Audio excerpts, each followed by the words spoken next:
Bem, como vocês sabem, hoje a gente vai dar início a um tempo aqui de reflexão sobre alguns assuntos que muitas vezes a gente não tem tempo de conversar, né, como pessoas mesmo, como indivíduos. E o tema dessa ideia aí que a gente teve é: precisamos falar sobre. E dado esse momento que nós vivemos no Brasil, né, de política, de eleição e etc., então a gente entendeu que um tema importante para a gente, como indivíduo mesmo, como pessoas, é saber um pouco mais a respeito da nossa política brasileira, né, como é que funcionam as coisas e outros aspectos mais. Então a ideia nossa aqui hoje é conversar um pouco realmente sobre isso, sobre não necessariamente sobre posições, mas um esclarecimento acerca do que é que acontece no Brasil, como é que acontece no Brasil a política, eleições e outras coisas mais, tá? Eu queria chamar aqui o Felipe. Felipe é um amigo nosso, um primo meu, que é da área, né? Ele sabe um pouco mais aí, eu acho que todo mundo. Então, tá contigo e pode mandar ver. Boa tarde, meus queridos irmãos, minhas queridas irmãs, graça e paz do nosso Senhor Jesus Cristo. Eu quero falar, antes de mais nada, que é uma alegria muito grande poder ter essa oportunidade de conversar com vocês um pouco sobre assuntos que vêm ocupando aí boa parte do meu tempo nos últimos anos, considerando que hoje eu dou aula de Direito Constitucional, fiz mestrado recentemente na área, tenho uma especialização no assunto, enfim, é algo que Deus colocou no meu caminho para que eu pudesse me aprimorar e pudesse buscar conhecimento nessa determinada área, e a alegria para mim hoje, com certeza, ela é acentuada, porque é a primeira vez que eu vou ter a oportunidade de conversar sobre esse assunto, que eu tenho tido vários momentos aí fora para conversar exatamente sobre direito constitucional, e aí especificamente tratando sobre o sistema político brasileiro, algumas questões que eu julgo que são interessantes para a gente conhecer. Talvez tirando o Arthur, né, que está aqui na plateia, que tem conhecimento aí na área jurídica, eu acho que boa parte de vocês talvez tenham algumas dúvidas sobre como funciona, né, a questão relacionada a eleições para deputados, para senadores, né, o que é uma eleição majoritária, o que é uma eleição proporcional, quando é que a gente consegue visualizar uma eleição em primeiro turno, em segundo turno, enfim, são questões que nós, enquanto igreja, não podemos nos dar ao luxo de não saber. Nós não somos elementos de desinformação, muito pelo contrário. Nós somos propagadores da verdade e também estamos inseridos dentro de um contexto social, dentro de uma ideia de sociedade, e como tal a gente tem que ter as informações que são mais relevantes para a gente conseguir, da melhor forma possível, nos inserir e exercer literalmente a cidadania.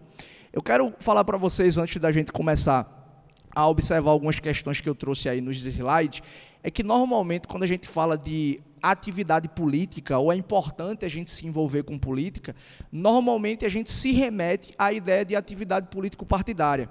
Ou seja, que você precisa ter um partido político, que você precisa se filiar a determinada corrente ideológica, a determinado candidato, quando, na verdade, o conceito de política ele é muito mais extenso do que a mera atividade político-partidária.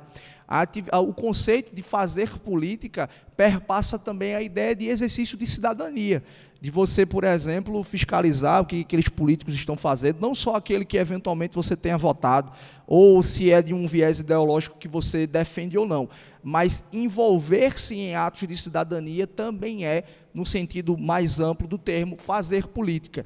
Então, por exemplo, hoje a gente tem aí vários mecanismos de fiscalização em que você pode ter um acesso direto, por exemplo, aos integrantes do Congresso Nacional. Há mecanismos hoje, por exemplo, em que você pode fiscalizar e saber se determinado parlamentar está envolvido em casos de corrupção ou não. Enfim, a própria tecnologia ela tem auxiliado para que a gente consiga, né, se inserir um pouco mais nesses aspectos relacionados à política e à cidadania, e eu acho que isso é muito importante, e a gente consegue também quebrar essa ideia de que pensar em atividade política apenas como atividade político-partidária, mas a gente precisa ter noção de que isso também envolve a prática de cidadania, os atos de fiscalização e o envolvimento, de certa forma, para essa perspectiva de formação de uma vontade coletiva.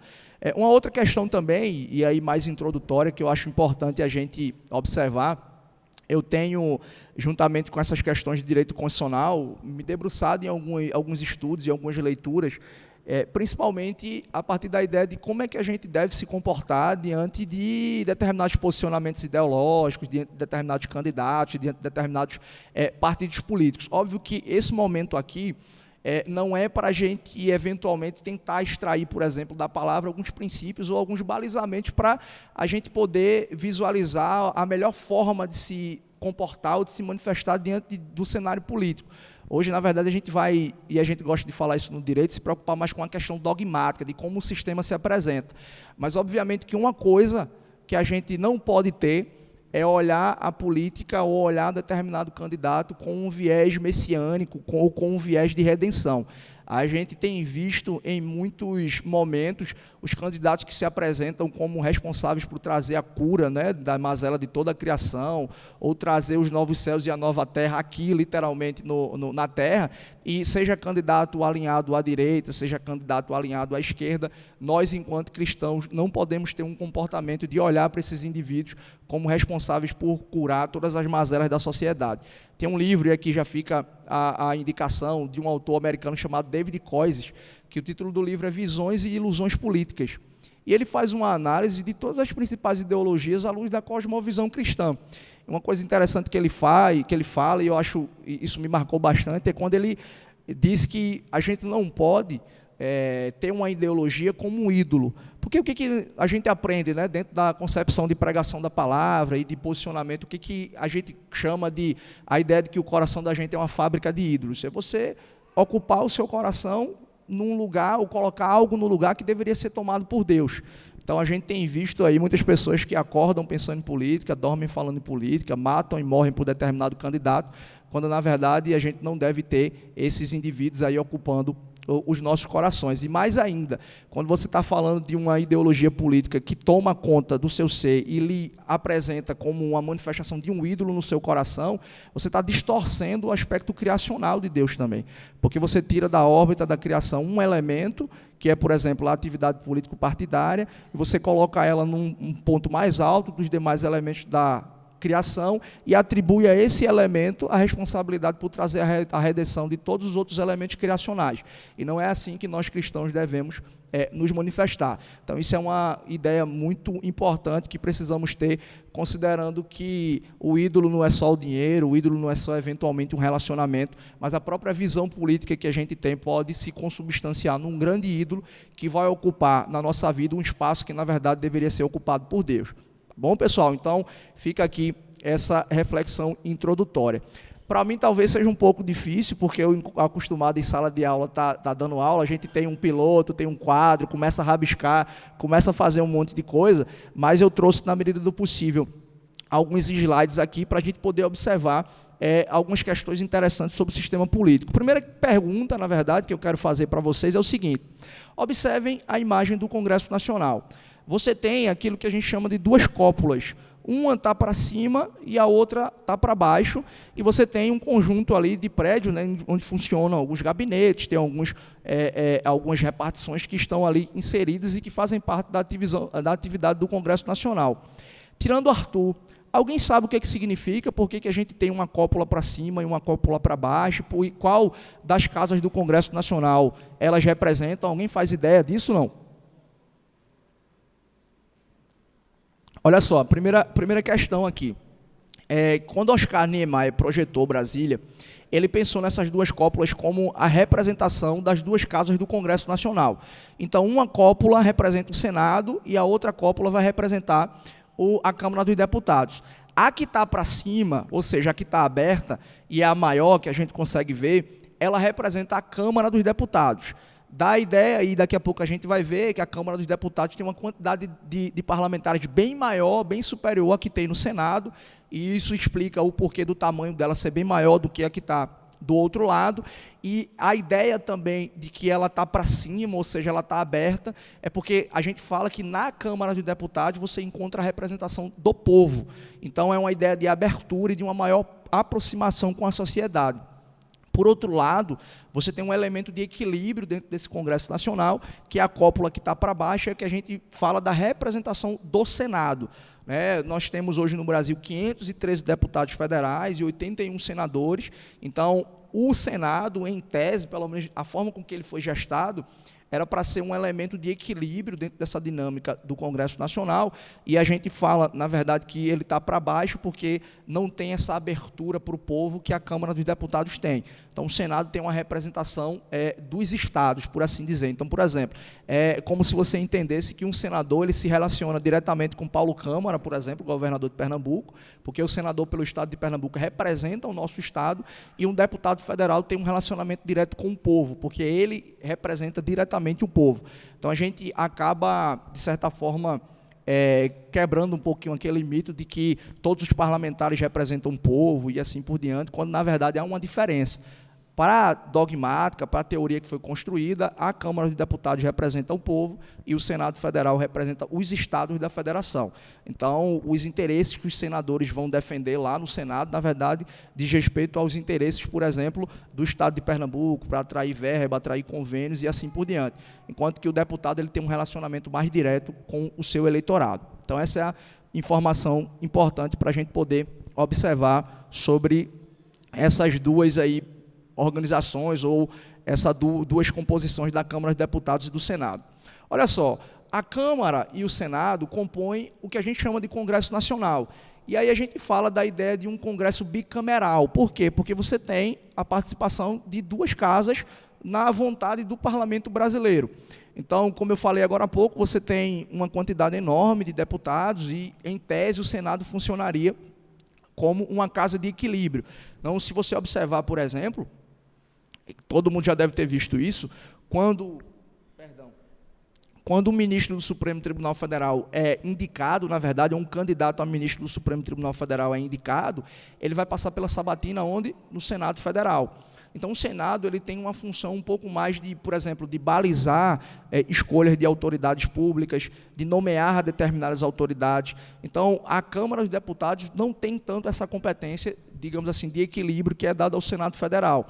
Então, a Câmara é quem normalmente se iniciam os projetos de leis que vão ser debatidos e aprovados no Congresso Nacional, é quem normalmente promove aquelas audiências públicas, é quem normalmente promove os debates de uma forma geral. Então, você tem uma grande quantidade de deputados, você tem uma grande quantidade de visões e, consequentemente, a atuação da Câmara dos Deputados acaba sendo bem mais intensa do que é no Senado Federal. A gente costuma dizer que, quando entra no Senado, dá até sono, porque a calmaria é muito grande.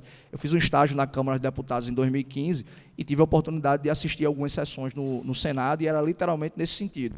Câmara dos Deputados, aquela confusão, aquela briga, aquela gritaria toda, o negócio não parava, enquanto que no Senado as coisas eram mais tranquilas, e você tinha toda essa função que, em tese, seria do Senado de trazer esse equilíbrio entre as relações Câmara dos Deputados e Senado Federal. Então, aí é por isso que a gente chama de um Congresso bicameral, porque ele é composto de duas casas legislativas. Então, tem aqui algumas informações, eu fiz essa tabelinha para a gente observar melhor, e, na medida em que formos avançando, tem algumas informações aqui que são importantes. Olha só, Câmara dos Deputados e Senado. Primeira informação que eu já compartilhei com vocês, a gente fala que o Senado representa os estados e a Câmara dos Deputados representa o povo, né? Uma questão interessantíssima que talvez vocês não tenham nem percebido. Quantos senadores nós vamos escolher esse ano? Alguém se recorda? São 2, né? Por que numa eleição você escolhe um senador e na outra eleição você escolhe 2 senadores? Porque há uma organização que a Constituição apresenta, que ela vai dizer, na verdade, o seguinte: o mandato do deputado federal vai durar 4 anos, só que o mandato do senador é o dobro de tempo. O senador, quando ele é escolhido, ele vai ter um mandato de 8 anos. E aí, por que numa eleição você escolhe um e na outra eleição você escolhe 2?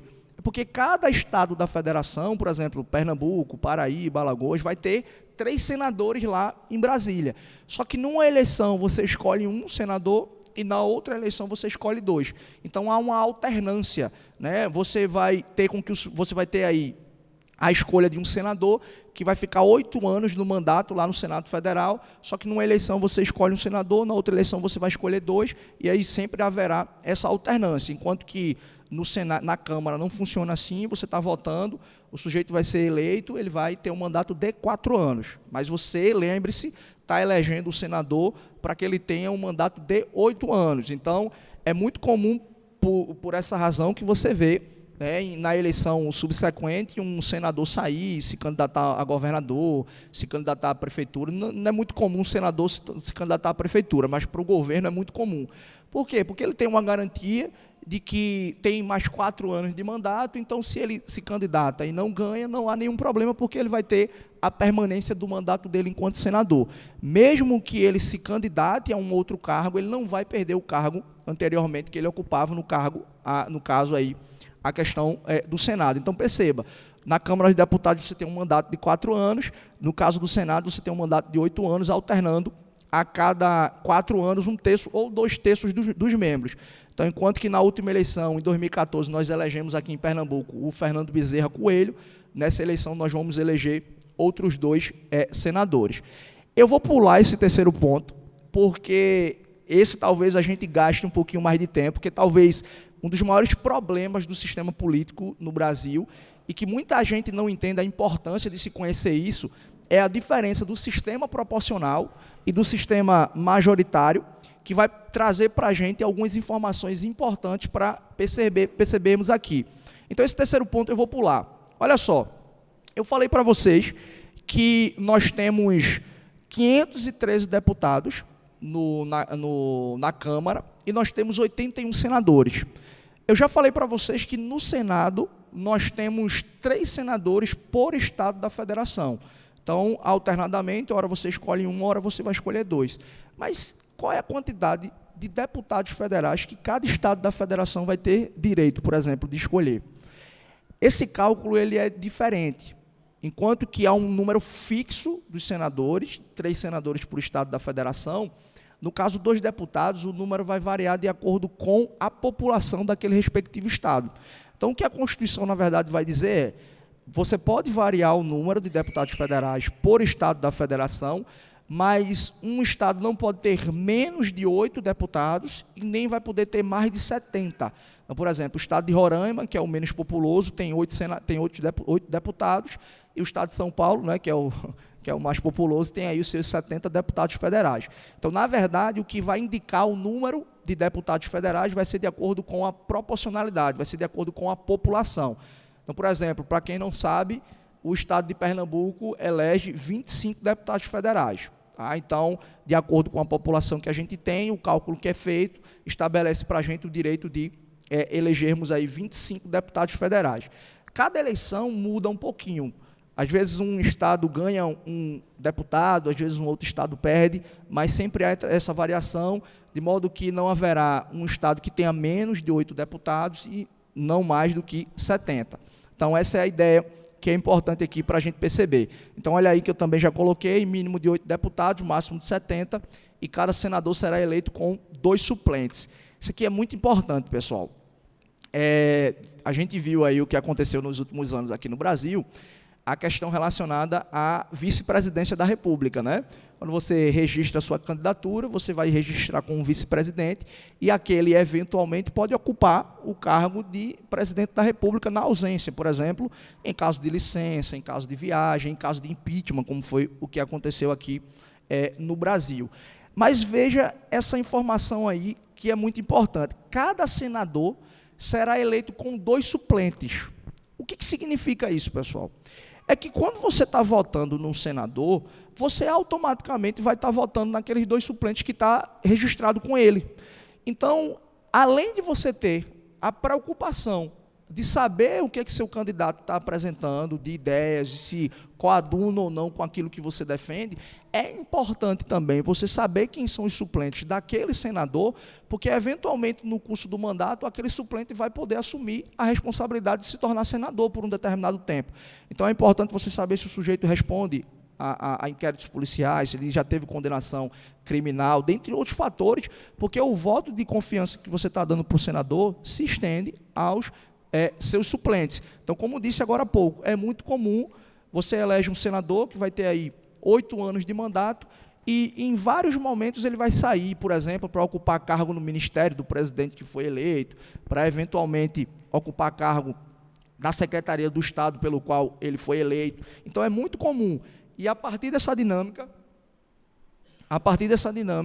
você tem a importância também de saber quem são os suplentes daqueles candidatos, porque você também vai estar votando nele e, provavelmente, em algum momento desses 8 anos de mandato, um desses suplentes vai assumir o posto de senador. E aí vai ficar a responsabilidade do que ele vai fazer, quais são os projetos de lei que ele vai propor, quais são os debates, quais são os votos que eles vão eventualmente apresentar. Então, é muito importante você saber, porque automaticamente o senador, ao se candidatar, o candidato ao Senado, ele vai se registrar com os seus 2 suplentes. Não sei se alguém aqui já teve curiosidade, mas quando você faz o voto lá para o senador, vai aparecer a foto dos 2 suplentes. Então, você tem que conhecer quem são aqueles sujeitos também. Tranquilo? Então, olha só. E no caso do deputado, como é que funciona essa questão de suplência? Daqui a pouco a gente vai chegar lá, porque eu vou ter que explicar para vocês a questão que falei do ponto 3, o sistema proporcional e o sistema majoritário. No caso do deputado, é diferente essa dinâmica de suplência. A suplência não vai ser o sujeito que foi registrado junto com o deputado federal eleito, até porque você se candidata, né, individualmente. Então, o suplente, no caso do deputado federal, é aquele mais votado dentro do partido ou da coligação. Então, não vai ser um registro automático. Você não tem como saber quem vai ser o suplente, senão depois do resultado das eleições. Então, vamos imaginar que um determinado partido teve direito a 2 vagas na Câmara dos Deputados. O suplente vai ser exatamente aquele terceiro mais votado dentro do partido ou dentro da coligação. Se um daqueles 2 sair, for cassado, for ocupar um cargo no Executivo, quem vai assumir vai ser aquele terceiro mais votado dentro do partido ou da coligação. Então, a ideia de suplência aqui fica um pouco diferente, né, da que a gente aprende lá no caso do Senado. Uma questão aqui também um pouco mais técnica, né? Cada território federal terá 4 deputados. O território é como era Fernando de Noronha antes da Constituição de 88. Fernando de Noronha não era do território pernambucano, era um território da União. Quem tomava conta era a União, era o presidente quem determinava o interventor, quem tomava conta. E aí, com o advento da Constituição Federal de 88, Fernando de Noronha foi reincorporado, na verdade, ao território pernambucano. Então, isso aí não cuida muito, né? São informações técnicas que talvez não sejam muito importantes para a gente nesse momento. E eu acho que esse último ponto aí que eu coloquei é a idade mínima de 21 anos para ser deputado federal e a idade de 35 anos ou idade mínima para ser senador. Olha só, eu falei para vocês no início a ideia de que a cúpula que representa o Senado, ela está um pouco mais, ela está para baixo, e a ideia do Senado é exatamente trazer um equilíbrio a essa atuação do Congresso Nacional. Uma das coisas que se explica essa ideia de tentativa de trazer um equilíbrio para essa dinâmica do Poder Legislativo é o fato de você atribuir a idade mínima de 35 anos para o sujeito ser senador. Porque normalmente, óbvio que não é 100%, mas normalmente o sujeito que se torna senador da República é um sujeito que já vem de uma carreira política, ele já foi, né, deputado federal, já foi deputado estadual, muitas vezes já foi até governador de estado, como é o caso, por exemplo, de 2 ex-governadores aqui em Pernambuco, que são candidatos ao Senado, o Jarbas Vasconcelos e o Mendonça Filho.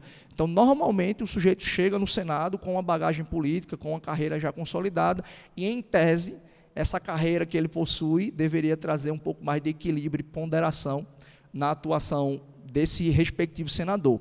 Então, isso é uma informação importante para a gente observar.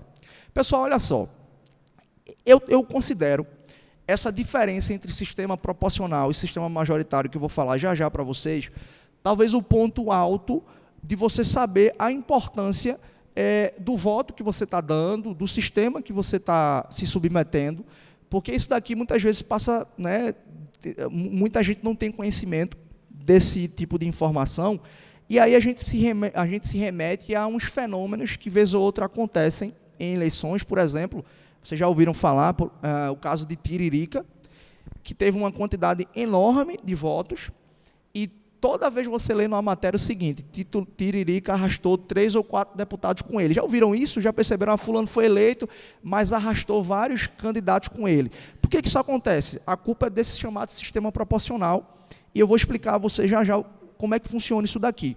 Mas só para você ter uma ideia do quanto isso é importante, Da atual legislatura lá na Câmara dos Deputados, dos 513 deputados federais, só 35 foram eleitos com seus próprios votos.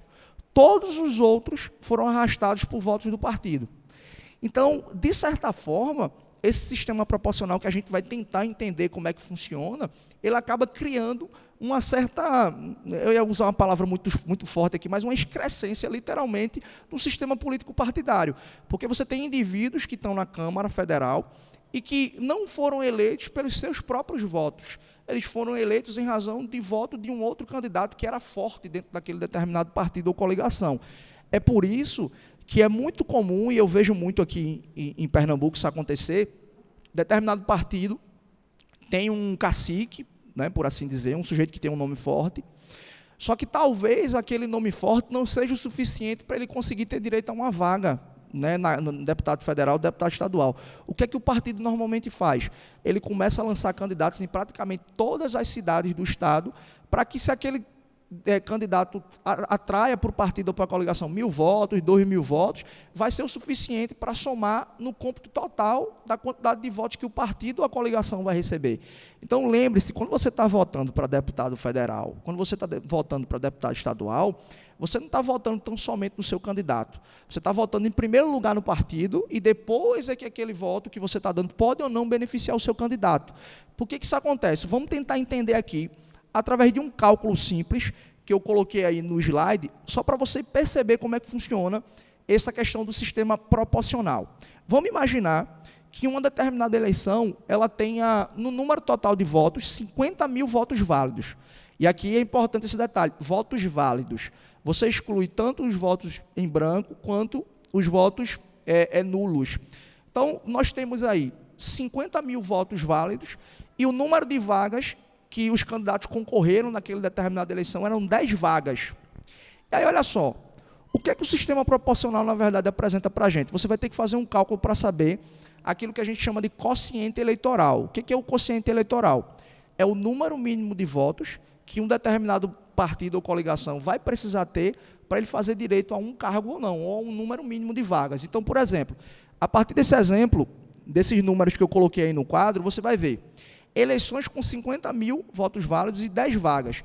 Se eu for fazer a divisão, eu pego a quantidade de números de votos válidos e divido isso pela quantidade de vagas, eu vou chegar àquela observação que está em negrito e está sublinhado. Cada partido precisará de, no mínimo, 5.000 votos para ter direito a pelo menos uma vaga. Então, o sistema proporcional, pessoal, ele vai funcionar assim. Não vai ser eleito aquele que tem mais votos. Percebam isso, é muito comum isso acontecer. Eu lembro, tinha acabado de entrar na faculdade, estava no 4º período. Em 2012, a gente teve a eleição aqui para a prefeitura e a vereança de Recife, e aquele sujeito, aquele deputado que hoje é deputado estadual, o Edilson Silva, ele, na época, em 2012, tinha sido o vereador mais votado das eleições em Recife, mas ele não tinha sido eleito. Por quê? Porque quando foi feito o cálculo do número de votos válidos e o número de vagas oferecido, o partido dele não tinha o número mínimo de vagas para fazer jus a uma única vaga. É como se, a partir desse exemplo, o Edilson Silva tivesse tido 4.900 votos. Se você olhar para o cálculo, a partir dessa eleição fictícia, para o partido ter direito a uma vaga, ele precisaria ter pelo menos 5.000 votos. E aí o Edilson Silva, individualmente considerado, foi o mais votado, mas o partido dele não tinha obtido esses 5.000 votos que eram necessários para fazer jus a pelo menos uma vaga. E aí esse sistema propicia isso.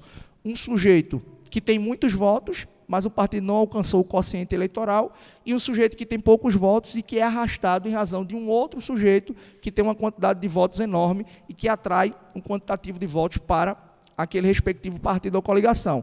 Então, nessa eleição fictícia, olha só, o partido A recebeu 25.000 votos. Quantos cargos esse partido teria direito? Se são 5.000 o número mínimo para obter pelo menos uma cadeira, se o partido A obteve 25.000 votos, ele teria direito a 5 cadeiras. No caso do partido B, 15.000 votos, teria direito a 3 cadeiras, e no caso do partido C, 10.000 votos, ele teria direito a 2 cadeiras. Então, pessoal, olha só que situação. Eu poderia ter, naquele partido A ali, um sujeito que obteve 24.500 votos, Poderia ter um sujeito que recebeu 200 votos, outro sujeito que recebeu 200 votos e outro sujeito que recebeu 100 votos, e todo mundo ser eleito. Por quê? Porque esse primeiro que arrastou a quantidade de votos maior para o sistema proporcional. Então, lembre-se, é muito importante você saber, quando está votando para deputado federal, para deputado estadual, que você, na verdade, está votando na legenda, você está votando no partido. Depois que você contabiliza o número que o partido ou que a legenda teve, é aí que vai se distribuir, saber que dentro daquela legenda, dentro do partido, quem foi mais votado. É tão verdade isso, que você pode chegar no dia da eleição na urna e votar só os 2 primeiros números do candidato. Por quê? Porque aquele voto, né, é do partido. Depois é que o partido vai fazer a distribuição.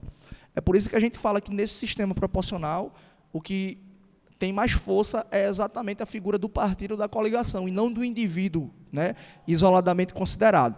Então está aí, percebam a importância de vocês saberem como funciona o sistema proporcional. Olha só, em 2015, o Código Eleitoral recebeu uma pequena reforma, e, na verdade, essa reforma ela foi exatamente no intuito de tentar evitar o que estava acontecendo até então, sobretudo com a eleição do Tiririca. Um monte de voto, 4 outros deputados foram eleitos juntamente com ele. O que foi que o sistema eleitoral, na verdade, promoveu de alteração para tentar impedir um pouco isso de acontecer? Eles incluíram esse artigo 108 do Código Eleitoral, que estabeleceu o seguinte: se dentro daquela coligação, dentro daquele partido, você tem um sujeito que teve uma quantidade enorme de vagas, aliás, de votos, ele não vai automaticamente arrastar outros 4, por exemplo, como aconteceu com Tiririca. Houve uma imposição de uma chamada cláusula de barreira. Aquele sujeito, por exemplo, que eu disse que com 100 votos poderia ser eleito, considerando que o outro tinha tido 24.500, por esse sistema que foi alterado aqui em 2015, ele não seria mais eleito. Por quê? Porque se estabeleceu, para o sujeito ser eleito sem os seus votos, um percentual mínimo de 10% do valor total dos votos daquelas eleições. Volta aí, por favor, só para você entender. Como é que funcionaria essa questão aí dos 50 mil votos? O sujeito precisaria ter pelo menos 5 mil votos, inclusive para entrar na cláusula de barreira. Então, de certa forma, tentou-se impedir um pouquinho desse fenômeno, né, do sujeito que vai atrair votos acontecer.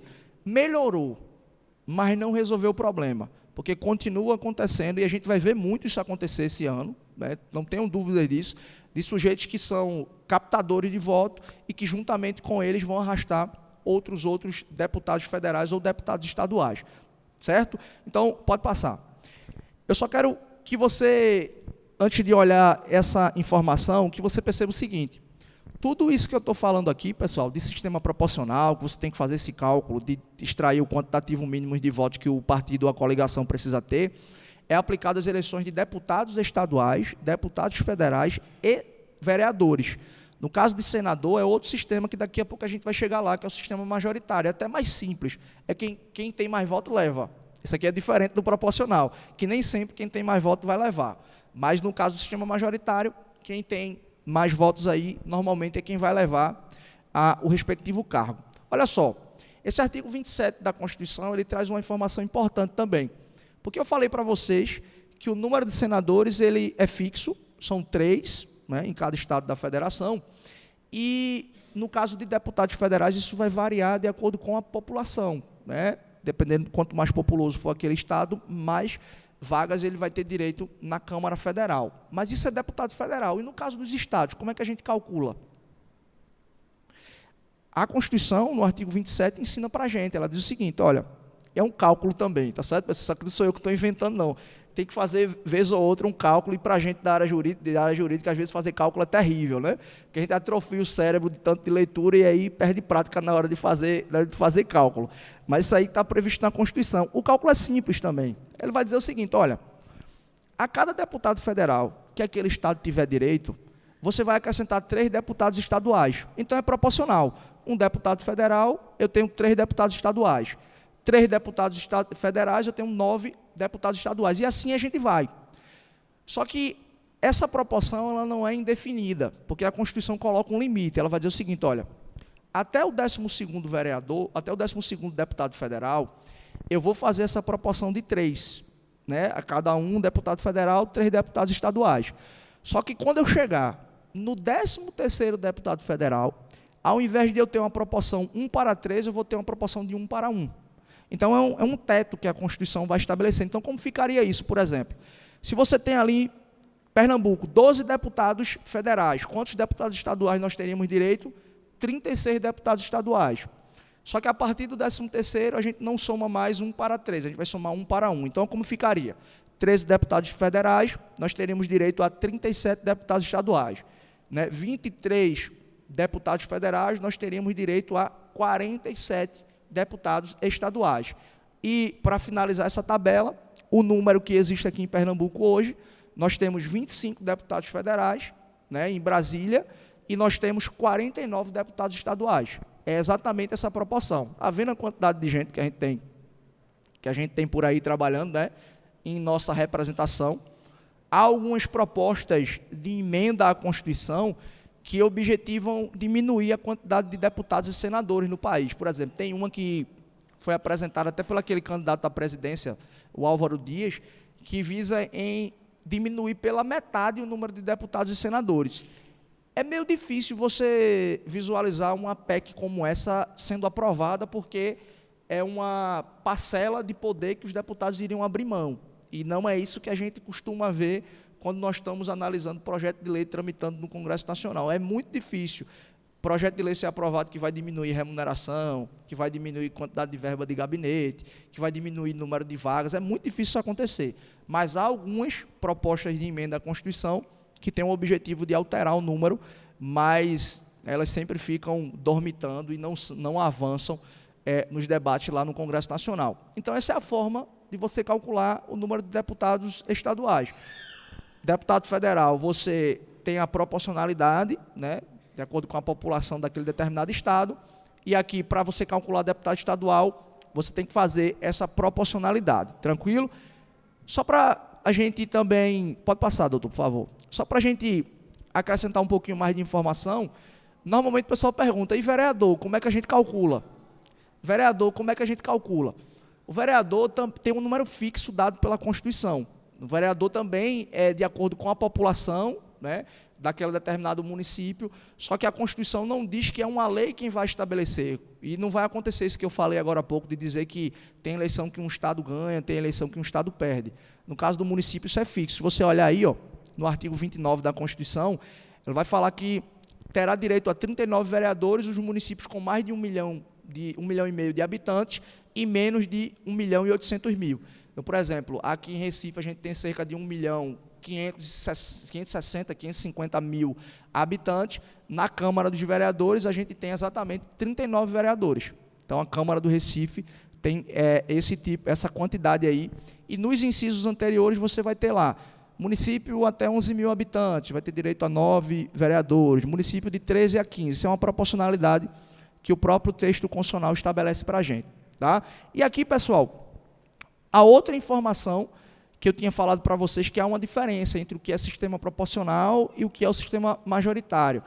O sistema proporcional é aquele cálculo que a gente precisa fazer, o número de vagas, dividido pelo número total de votos válidos, e aí você vai ver a quantidade de vagas que cada partido ou coligação vai ter direito a partir do número de votos que eles receberem. No caso do sistema majoritário, é bem mais simples. Como eu falei agora há pouco, quem é que vai ganhar no sistema majoritário? Quem tem mais votos. Essa semana, coincidentemente, um sobrinho meu de 14 anos veio me perguntar por que ocorre primeiro turno e quando é que ocorre segundo turno. Ele disse, não ficou muito claro, não entendi muito bem. Eu estava olhando na internet alguns vídeos, mas ninguém sabia dizer. Aí ele perguntou, tio, por que acontece isso? É simples. O voto majoritário, para o sujeito levar em primeiro turno, você pressupõe o quê? A metade mais um do número total de votos válidos. Então, vamos considerar, por exemplo, que uma eleição aqui para presidente tenha 100 milhões de votos. Qual é o número que o sujeito precisa ter para que ele ganhe em primeiro turno? Ele precisa ter a maioria absoluta, que é a metade mais um do número total de votos. Então, para ele ganhar em primeiro turno, ele precisaria ter 50 milhões e 1 votos, ou seja, a metade mais um do número total.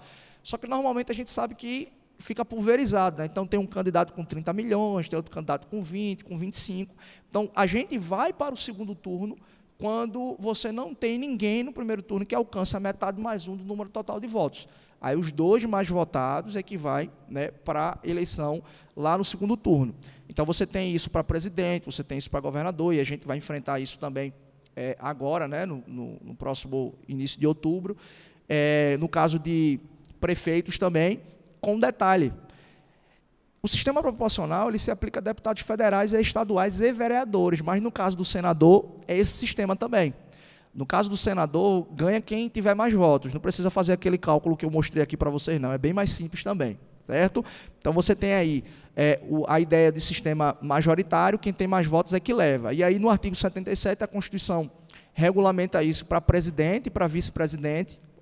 No artigo 28, ela fala para governador e para vice-governador. E no artigo 29, né, no inciso 2, ela fala também disso para prefeito. Então, o sistema majoritário leva quem tem mais votos, a metade mais um, e no sistema proporcional, nem sempre quem tem mais votos é quem vai levar. Só uma curiosidade também, é que esse artigo 29, no inciso 2, ele diz o seguinte, é que naqueles municípios que tenham menos de 200 mil habitantes, a eleição para o executivo vai ser resolvida em primeiro turno, não haverá segundo turno, mesmo que a diferença de votos seja de 1 apenas. Por quê? Porque foi um mandamento constitucional, você tem municípios pequenos que não têm essa estrutura toda para estar fazendo eleição em segundo turno, então o Constituinte estabeleceu que nos municípios menores, em que tem até 200 mil habitantes, não haverá segundo turno. É o caso, por exemplo, de um dos municípios que eu ensino, que é lá em Vitória de Santo Antão, a eleição lá é resolvida em turno único. Tá bom, pessoal? Pode passar. Uma questão aqui também, isso daqui na verdade é um mito que sempre aparece em toda a eleição. É impressionante que desde que eu sou menino, eu não sabia de nada, eu escutava falar sobre isso daí. O pessoal sempre diz, vamos anular o voto, porque se a gente anular o voto, vai ter que ser convocado novas eleições. Como se você convocar novas eleições fosse algo tranquilo de se fazer, né? Você tem que montar toda uma estrutura, tribunal regional, um gasto enorme. E aí todo mundo diz, vamos anular os votos, porque aí as coisas se acalmam e aí a gente vê a possibilidade de votar de novo. Só que isso é uma mentira. O voto nulo é como se fosse um voto que você quis dar. Sei lá, você vai chegar lá, quer votar um número qualquer, número 13 ou 45, se você quiser votar. Você vai lá e coloca o 46 ou coloca o 14. Não existem esses números, até onde consta, não existe candidato com esses outros dois números. O que é que vai fazer quando você digita errado e confirma? O seu voto vai ser nulo, ele não vai ser destinado a ninguém. Mas aquilo dali não tem o condão de anular uma eleição. Porque, olha só, o que esse dispositivo do Código Eleitoral está dizendo? Se a nulidade atingir mais da metade dos votos do país nas eleições presidenciais. Quando ela usa esse termo, se a nulidade atingir mais da metade dos votos, ela, na verdade, está falando, por exemplo, num caso em que um candidato eleito comprovadamente comprou votos, e a compra de votos atingiu mais da metade daquela eleição. Ou o sujeito, por exemplo, foi condenado eventualmente por uma improbidade administrativa, eventualmente por ter praticado algum crime de cunho eleitoral. Então, quando houver algum vício nesse sentido, em mais da metade das eleições, dos votos válidos, aí você vai ter essa necessidade de se convocar novas eleições. Mas o voto nulo que você dá, que você erra o nome do candidato, ou o voto em branco, aquilo dali não tem qualquer condão de, eventualmente, anular uma eleição. Por que isso? Porque quando você vai computar, e aí eu expliquei, o voto majoritário ou proporcional, você exclui votos brancos e votos nulos. Então, na verdade, quanto mais voto em branco e nulo tiver, maior é a possibilidade de um candidato ganhar com menos número de votos. Essa é a lógica. Mas votar branco ou nulo não vai anular a eleição. Você vai anular a eleição se caracterizar algum tipo de compra de voto, algum crime de ordem eleitoral daquele candidato que recebeu mais da metade dos votos dados naquela eleição. Tá bom? Isso aqui é uma questão, Danilo já fez o sinal ali que está terminando o tempo, né? Provavelmente a gente vai franquear aqui a oportunidade de, eventualmente, responder algumas perguntas, mas isso talvez seja o grande desafio hoje no Brasil, que é a ideia do presidencialismo de coalizão. O que é isso, na verdade? É a necessidade que o presidente tem para, eventualmente, implementar as políticas públicas do seu interesse. Ele vai precisar ter um amplo apoio no Congresso Nacional para que ele consiga colocar em prática aquilo que ele tem desejo do ponto de vista político. E a gente chama de presidencialismo de coalizão porque exatamente o presidente vai precisar, né, conversar, vai precisar se alinhar, vai precisar montar o apoio. O grande problema do Brasil, e esse literalmente é o grande problema, é que esse tipo de formação de coalizão tem se dado através da negociata, do toma lá da cá. O presidente, para ter apoio, ele vai nomear um padrinho político daquele determinado parlamentar em determinada autarquia, em determinado órgão público, vai apadrinhar fulano em determinada empresa pública. Então, o que na verdade deveria ser algo sadio na democracia, o debate, a troca de ideias, a tentativa de obter apoio, isso no Brasil está distorcido, porque essa formação de coalizões de apoio para o presidente tem se dado através do toma lá da cá.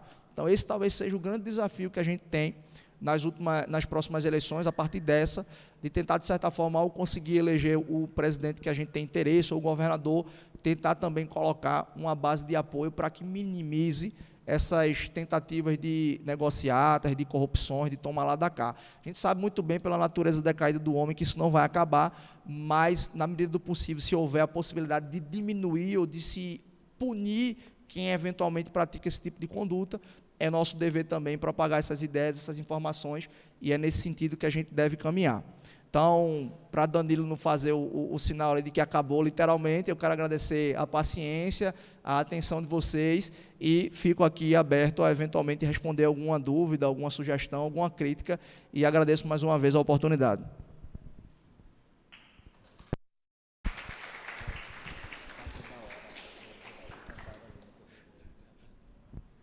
Gente, a gente queria realmente abrir um tempo para perguntas, mas por causa do horário eu acho que vai ficar um pouco corrido, tá? Mas o Felipe, ele vai ficar aqui com a gente agora à noite no culto. Então, se você quiser tomar um café ali com ele, conversar um pouco mais com ele também, né? Fazer uma prova de tudo isso que ele falou aqui. 2 perguntas? Tá a fim de fazer uma pergunta, né? E aí, então vamos lá, 2 perguntas. Jorge.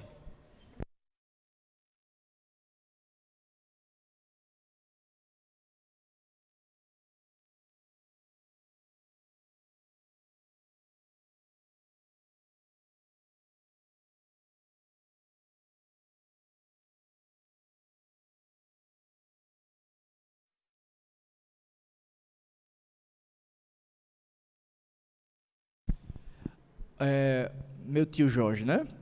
Obrigado pela pergunta. Olha só, veja que situação às vezes acontece aqui no Brasil. Você tem, por exemplo, um presidente que recebeu 55 milhões de votos, e aí quando ele vai assumir o mandato, ele pega um Congresso completamente hostil a ele. Só que ele foi eleito exatamente na mesma eleição que o Congresso foi eleito. Como é que você explica um candidato ter 55 milhões de votos, ou seja, o mais votado para a presidência, ele não ter a maioria no parlamento? Isso é uma dificuldade que o pessoal de ciência política discute isso até hoje, porque o que seria comum, na verdade, acontecer? Você vai votar no 17 para a presidência, você vota no 17 mais algum número para deputado federal, para deputado estadual, e isso é uma forma de você fortalecer o seu candidato. Então, não é só votar no candidato à presidência, é você votar também em deputados que são daquele partido e que comungam das ideias que aquele presidente que você quer votar também tem afinidade. Então, se você vai votar no 13, a ideia é você votar nos deputados que têm a mesma afinidade do ponto de vista de ideias políticas daquele candidato que você está votando. Então, aqui no Brasil, há essa dificuldade de você entender como é que o sujeito é mais votado para presidente, ele não consegue obter maioria no parlamento.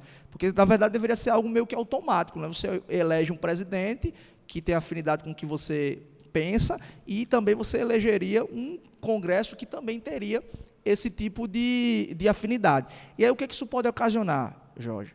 Um travamento das pautas do presidente da República e ele ficar refém do Congresso Nacional e só andar aquilo que o Congresso tiver interesse. E só vai andar aquilo que o Congresso tiver interesse a partir da negociata. Esse é o grande problema. Se você não conseguir eleger um Congresso que tenha afinidade teórica com aquilo que o presidente defende, ele corre o risco de ter que negociar e, muitas vezes, essa negociata fazer com que ele se torne refém de um Congresso que é completamente hostil àquilo que ele pensa. Isso é uma questão que tem se apresentado aí para a gente entender como pode um presidente ser eleito com maioria de votos e não ter o Congresso a seu favor. Isso é uma questão interessante.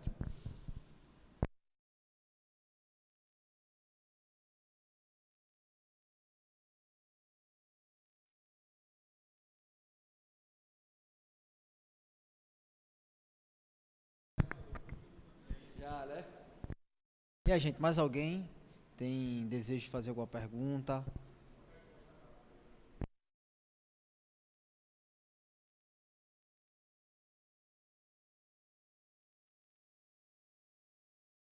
Na minha concepção você pediu uma resposta rápida, mas não tem condições de dar uma resposta rápida nesse sentido, porque há uma série de fatores que influenciam isso. Porque, por exemplo, se discute muito a ideia do voto facultativo. Todo mundo sabe aqui que o voto é obrigatório. Não é que o voto seja obrigatório, é que você tem que ir para a urna obrigatoriamente. Em quem você vai votar, ou vai anular, ou vai votar em branco, é outra questão, é uma opção sua.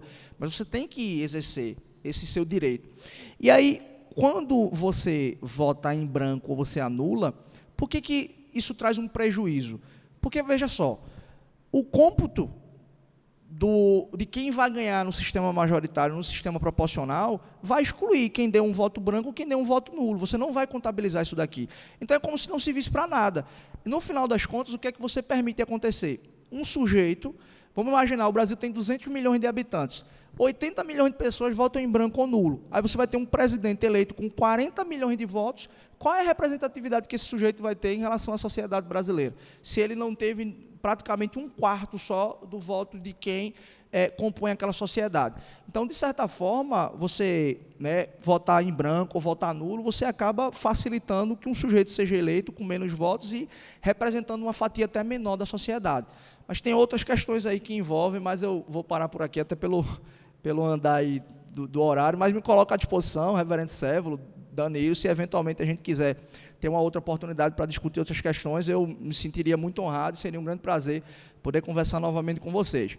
Mas, já que eram 2 perguntas, não sei se eu posso encerrar ou deixar para você essa formalidade. Se ficar para falar aqui, vai ficar a noite todinha. Mas assim, gente, aproveitem essa oportunidade. Ele vai ficar aqui ainda, ali tomando um café, né? Eu acho que você também pode pegar o contato dele. Mas aí eu só queria, antes da gente sair, tomar um café, ir ao banheiro e relaxar para a gente voltar para o culto. Queria orar aqui com o Helder.